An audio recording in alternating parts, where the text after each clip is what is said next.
Открой глаза скорее, кто-то ходит за окном и стучится в двери. Дили-дили-бом, кричит ночная птица, он уже пробрался в дом, где никому не спится.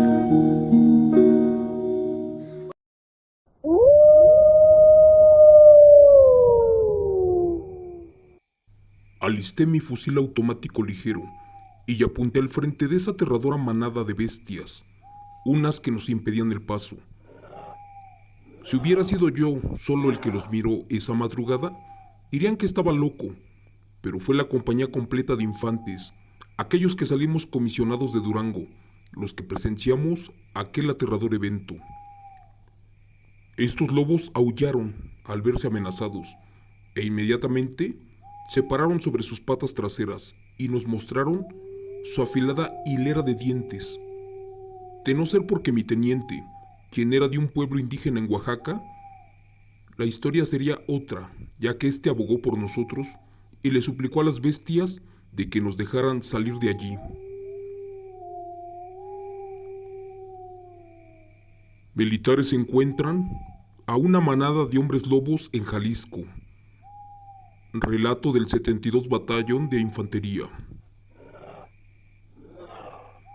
El Triángulo Dorado, que abarca los perímetros de Chihuahua, Durango y Sinaloa, es una de las áreas más peligrosas y de difícil acceso al norte del país mexicano. También es el principal corredor del narco y uno de sus principales lugares para la siembra de enervantes y amapolas. ¿Pero por qué esta área está tan cotizada para el crimen organizado?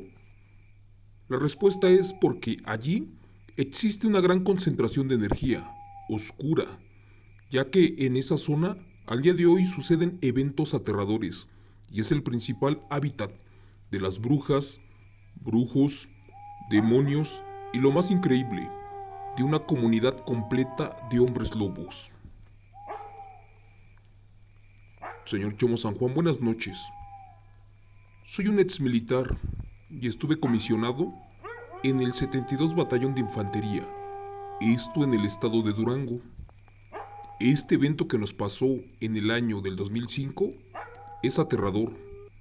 Resulta que esa vez salimos a cortar plantíos de cannabis en el famoso Triángulo Dorado, justo en un pueblito del estado de Jalisco, uno muy alejado de la civilización.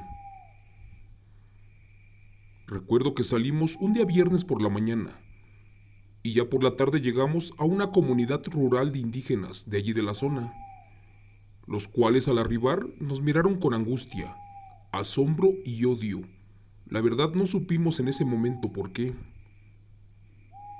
Mi teniente se detuvo para pedir información, o mínimo para que nos dijeran cómo llegar a un pueblo, uno del cual no puedo decir su nombre. Cuando los indígenas escucharon el nombre del ranchito que buscábamos, allí palidecieron y otros más se quedaron en total silencio. De pronto, un hombre viejo de aproximadamente 80 años de edad nos dijo cómo llegar y qué camino tomar, pero eso sí, nos advirtió que las bestias, a estas no les agradaban las visitas. Creímos que se refería a algún cártel o grupo delictivo, así como traficantes, y la mayoría de nosotros soltó la risa, cosa que disgustó al anciano.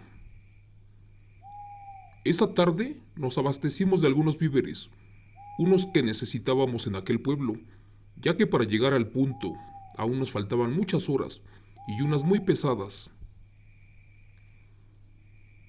Recuerdo que serían casi la medianoche cuando ya el vehículo en el que íbamos no podía seguir por lo accidentado del camino, así que decidimos esconderlo y seguir a pie. Total, estaríamos por unas cuantas horas y nada le pasaría. Lo curioso de esto que cuento es que, desde que salimos del pueblo, nos sentíamos como espiados. Era como si el enemigo nos estuviera observando por entre los árboles. Pero a pesar del armamento de inteligencia, ni siquiera podíamos registrar su calor corporal.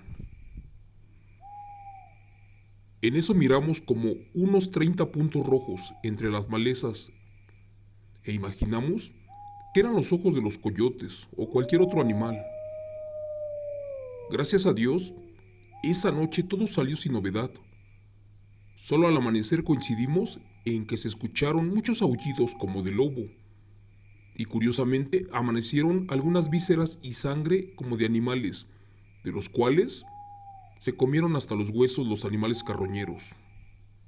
Les juro por Dios que ya eran casi las 12 del día y aún no encontrábamos rastros de aquel enorme sembradío, aquel que veníamos a destruir. Dieron las 6 de la tarde y el teniente autorizó de nuevo instalar nuestro campamento, ya que nos había ganado la noche. Obedecimos y de nuevo hicimos la guardia, pero a eso de las 3 de la mañana se escuchó como si unas feroces bestias estuvieran acercándose al campamento. Fue allí que los compañeros de la guardia solicitaron el apoyo, ya que adelante de nosotros estaba una enorme manada como de perros. Al momento de despertarme tomé mis binoculares y comprobé que efectivamente se trataba de una enorme manada, pero de lobos, de los cuales el macho alfa venía al frente y quería como acercarse, solo porque algo lo llamaba hacia nosotros. Fue allí que mi teniente, al sentirse en peligro, nos ordenó disparar a los blancos sin misericordia, ya que si no, ellos acabarían con nosotros, también sin piedad. Allí dio inicio una de mis más aterradoras pesadillas como militar de infantería, del 72 Batallón en Durango. Al momento de que se nos dio la orden de abrir fuego, por increíble que les parezca, pues los fusiles automáticos ligeros, los FAL, no dispararon. De hecho, todas las armas se trabaron en ese momento. Cuando el lobo alfa notó nuestra preocupación, de inmediato se puso al frente de la manada.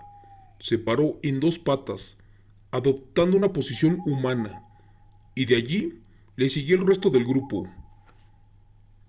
Si piensan que miento o exagero en esto que les cuento, quiero decirles que de a uno por uno, estos lobos se fueron poniendo de pie.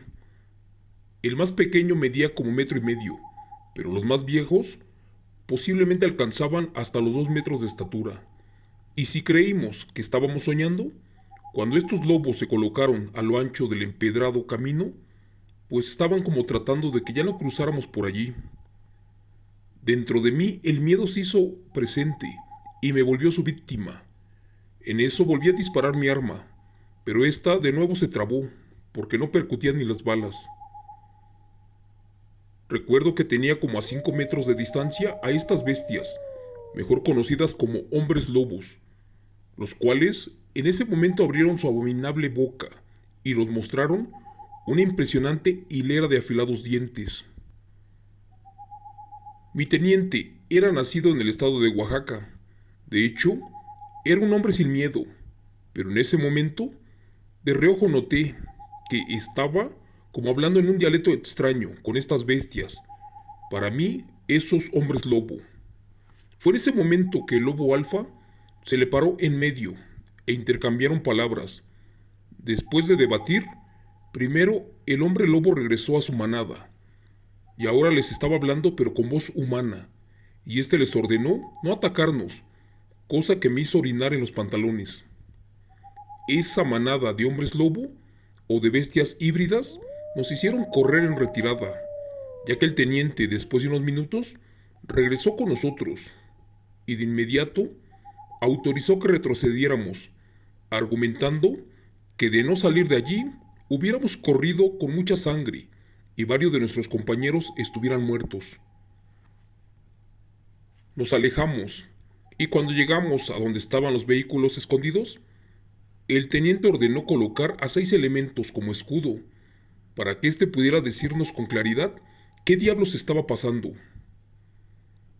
Fue allí que dijo unas palabras, unas que jamás olvidaré, y más porque durante mis 20 años como activo en la defensa nacional, Prometí no decir nada a ninguna persona ajena a este evento, misión y a ningún otro mando, y así fue. Ahora que ya me retiré, les comentaré. Resulta que allí el teniente López nos dijo que se derramaría mucha sangre, y eso porque estábamos a nada de encontrar el cuantioso plantío de los traficantes, valuado en millones de dólares, y del cual les pagaban a algunas familias indígenas para cuidarlo, y hasta ellos eran su única y principal fuente de ingresos, porque de esto sobrevivían, ya que no había otra forma de obtener el pan y las tortillas. Por ese motivo, no podían dejarnos continuar, ya que si hubiéramos cortado la hierba en segundos hubieran acabado con nosotros, porque era preferible regresar al campo militar y decir que no encontramos ningún cultivo, ya que en la Secretaría de la Defensa Nacional jamás nos hubieran creído, y por desacato a la orden, hasta hubiéramos parado en la prisión militar. Allí nos hicieron jurar que mientras estuviéramos activos en el ejército, jamás tendríamos que contar esto, ni siquiera dar el punto exacto de donde esa comunidad de reales bestias existe, aquellos hombres lobo al servicio del narcotráfico, quienes se involucraron con el crimen organizado antes de morirse de hambre. Y era lógico, en un lugar llamado el Triángulo Dorado, donde ni siquiera pasó Dios. Gracias. Relato escrito y adaptado por Chemo San Juan de los eventos reales del exmilitar Francisco Osorio.